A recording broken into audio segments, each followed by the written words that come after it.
Halo, bertemu lagi dengan Kak Lasminto. Kali ini kakak akan membahas materi matematika kelas 6 di semester 2 tentang pemantapan ujian sekolah bagian yang ketujuh. Tapi sebelum itu, jangan lupa klik like dan subscribe agar kalian tidak ketinggalan video pembahasan dari materi kakak selanjutnya. Baik, langsung saja kita ke materi. Kita sudah memasuki indikator yang ke-31 ya.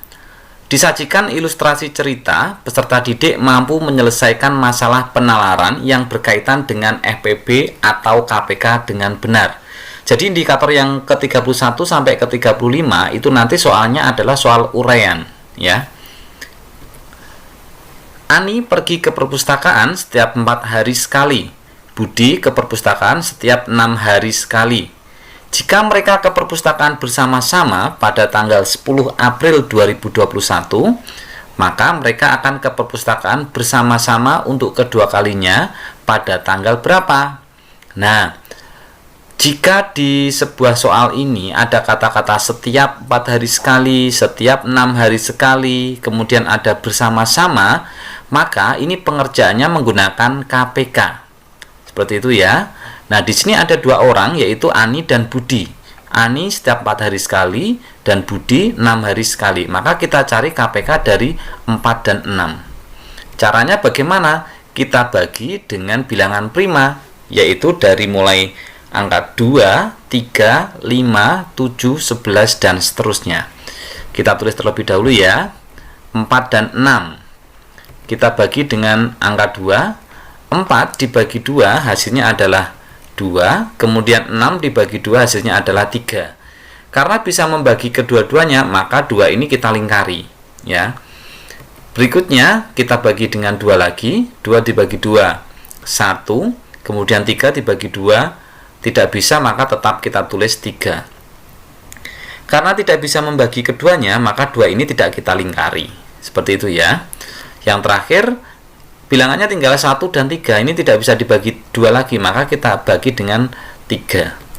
1 tetap ya, 1 bagi 3 tetap ini. Kemudian 3 bagi 3, 1. Nah, jika sudah 1 dan 1 seperti ini, maka sudah selesai. Tinggal kita cari KPK-nya saja. KPK itu kita tulis semuanya ya. Semua di sini maksudnya 2 kali 2 kali 3. Tetapi kalau FPB itu hanya yang dilingkari ya. Karena ini soalnya berkaitan dengan KPK, maka kita tulis semuanya 2 kali 2 kali 3. 2 kali 2 kali 3. 2 kali 2 sama dengan 4, kemudian 4 kali 3 sama dengan 12. Nah, karena ini tadi setiap 4 hari sekali, setiap 6 hari sekali, maka satuannya adalah hari. Jadi KPK-nya ketemu 12 hari. Nah, sedangkan kita suruh mencari kapan mereka ke perpustakaan bersama-sama lagi untuk kedua kalinya. Untuk mencari itu, maka kita cari tanggalnya ya. Tanggalnya untuk tanggal mereka ke perpustakaan bersama lagi, rumusnya adalah tanggal awal bertemu ditambahi dengan KPK. Nah, tanggal awalnya di sini adalah 10 April 2021 dan KPK-nya adalah 12. Maka kita tuliskan 10 April 2021 ditambah KPK-nya 12 hari. Maka kita tambahkan 10 tambah 12 hasilnya sama dengan 22 April 2021. Seperti itu ya.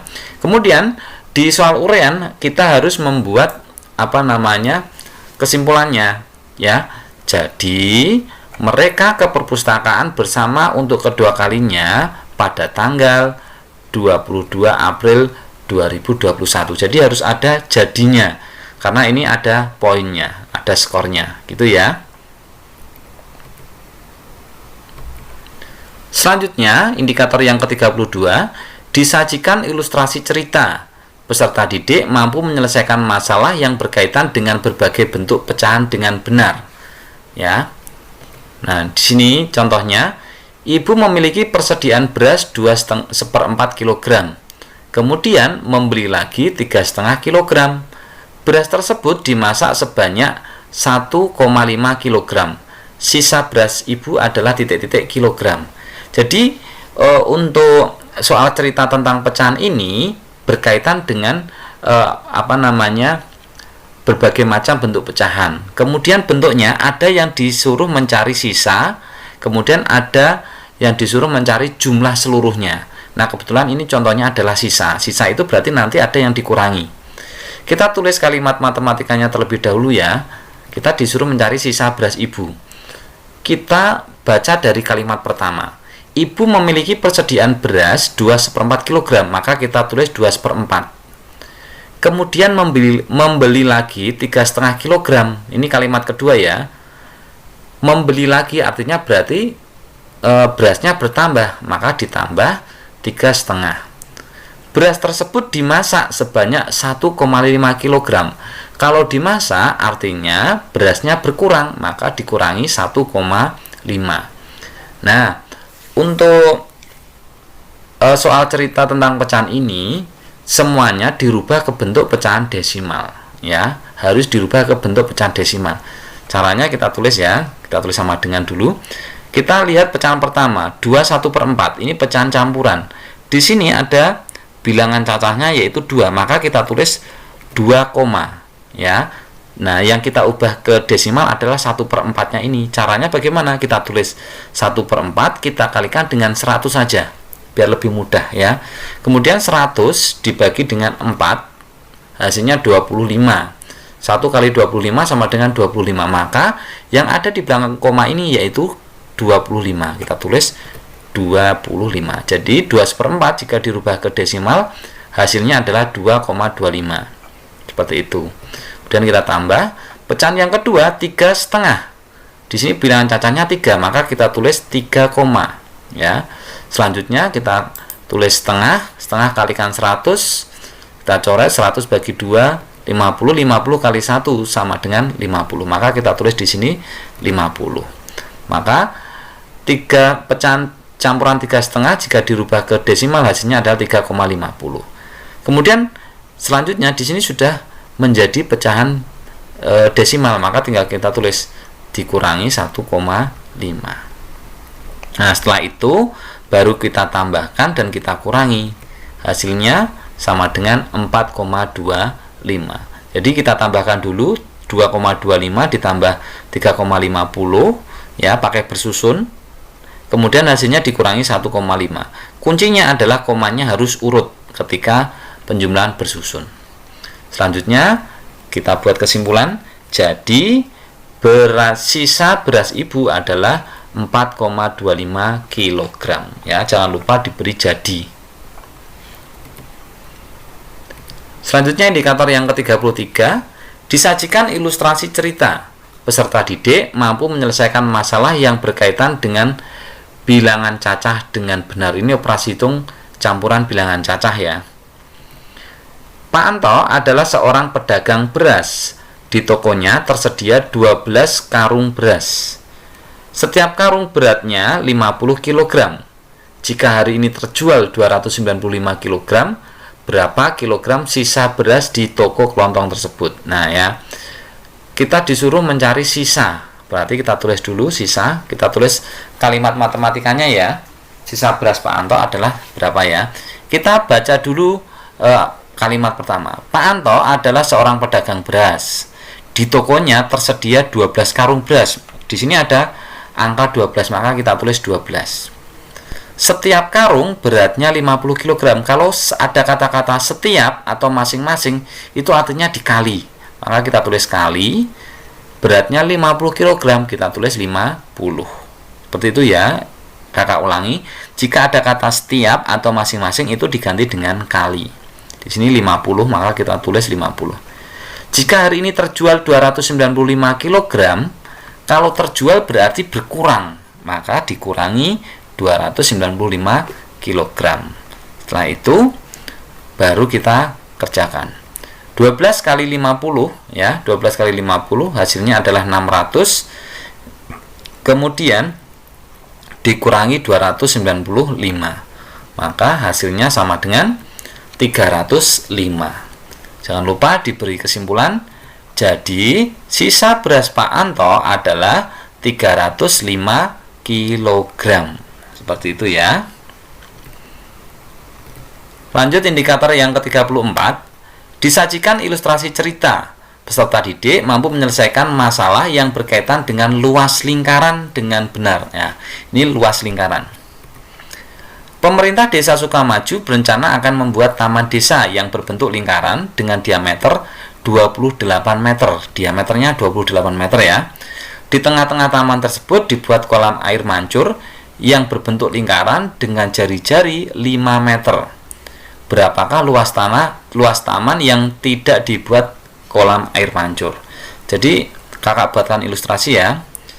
Nah, ini ada sebuah taman ya, taman desanya berbentuk lingkaran, diameternya ini 28 meter. Kemudian di tengah-tengahnya akan dibuat kolam air mancur berbentuk lingkaran. Nah, kolamnya warnanya biru ya karena ada airnya ya. Jari-jarinya 7 meter. Kemudian yang ditanyakan adalah berapa luas taman yang tidak dibuat kolam air mancur. Berarti yang warna kuning ini. Jadi ada taman, kemudian tengah-tengahnya ada air mancur. Jadi kalau mencari luas taman yang tidak dibuat air mancur, maka rumusnya adalah lingkaran besar, luas lingkaran besar ya, dikurangi luas lingkaran kecil atau luas air mancur. Kita cari luas lingkaran besar dulu ya. Luas lingkaran besar itu rumusnya adalah Pi kali R kali R. Ini sama semua ya, walaupun besar atau kecil. Rumus lingkaran, luas lingkaran ya. Kemudian di sini diameternya adalah 28 meter. Maka jari-jarinya adalah 14 meter. Maka kita tuliskan sama dengan Pi-nya 22/7 kali jari-jarinya 14 kali 14. 14 itu jari-jari ya. Dapatnya dari 28 atau diameternya dibagi 2. Di sini ada 14, ada 7, kita coret. 14 bagi 7 sama dengan 2. Kemudian kita kalikan 22 kali 2 44, 44 kali 14 hasilnya adalah 616 cm persegi. Ini luas lingkaran yang besar ya. Kemudian luas lingkaran kecil rumusnya juga sama, Pi kali R kali R. Nah, di sini luas lingkaran kecil itu jari-jarinya 7, maka tinggal kita masukkan 22/7 kali 7 kali 7 ya. Jari-jarinya 7 karena ini sudah 7 jari-jari ya. Kita coret 7 bagi 7, kemudian 22 kali 7 hasilnya sama dengan 154 cm persegi. Maka luas taman yang tidak dibuat kolam air mancur sama dengan luas lingkaran yang besar dikurangi luas lingkaran kecil. Maka kita tulis 616 dikurangi 154. Hasilnya adalah 462 cm persegi. Jadi, luas taman yang tidak dibuat kolam air mancur adalah 462 cm persegi. Seperti itu. Selanjutnya, indikator yang ke-35 atau yang terakhir, disajikan ilustrasi cerita. Peserta didik mampu menyelesaikan masalah yang berkaitan dengan rata-rata dengan benar. Jadi, mencari rata-rata ya. Hasil ulangan matematika kelas 6 SD Sukamaju adalah sebagai berikut. 80, 60, 70, 90, 70, 80, 80, 60, 50, 90. Tentukan rata-rata nilai ulangan matematika tersebut di atas. Nah, kita disuruh mencari rata-rata. Nah, rumus rata-rata itu apa? Rata-rata sama dengan jumlah data dibagi banyaknya data. Nah, jumlah datanya itu artinya data ini, nilainya ini kita jumlahkan semuanya. Kita tulis 80 tambah 60 tambah 70 tambah 90 tambah 70 tambah 80 tambah 80 tambah 60 tambah 50 tambah 90. Kemudian dibagi banyaknya data, kita hitung 1, 2, 3, 4, 5, 6, 7, 8, 9, 10. Banyaknya data ada 10. Nah, kemudian kita tambahkan ini 80 tambah 60 dan seterusnya. Hasilnya sama dengan 730, kemudian dibagi dengan 10. Nah, ini kita coret-coret bisa ya. 0 sama 0 kita coret. 73 dibagi 1 sama dengan 73. Jadi, rata-rata nilai ulangan matematika tersebut adalah 73. Seperti itu ya. Ini yang nomor 35 mudah sekali. Nah, kemudian untuk latihan soal, kakak sudah menyiapkan 5 butir soal ya. Nanti bisa kalian kerjakan di rumah, kemudian hasilnya kalian diskusikan dengan kedua orang tua kalian atau bapak ibu guru yang ada di sekolah. Nah, demikianlah tadi adik-adik pembahasan materi matematika kelas 6 semester 2. tentang pemantapan ujian sekolah bagian yang ke-7 atau yang terakhir gitu ya. Semoga apa yang kakak sampaikan dapat bermanfaat untuk kalian semua. Jangan lupa klik like dan subscribe agar kalian tidak ketinggalan video pembahasan dari materi kakak selanjutnya. Terima kasih.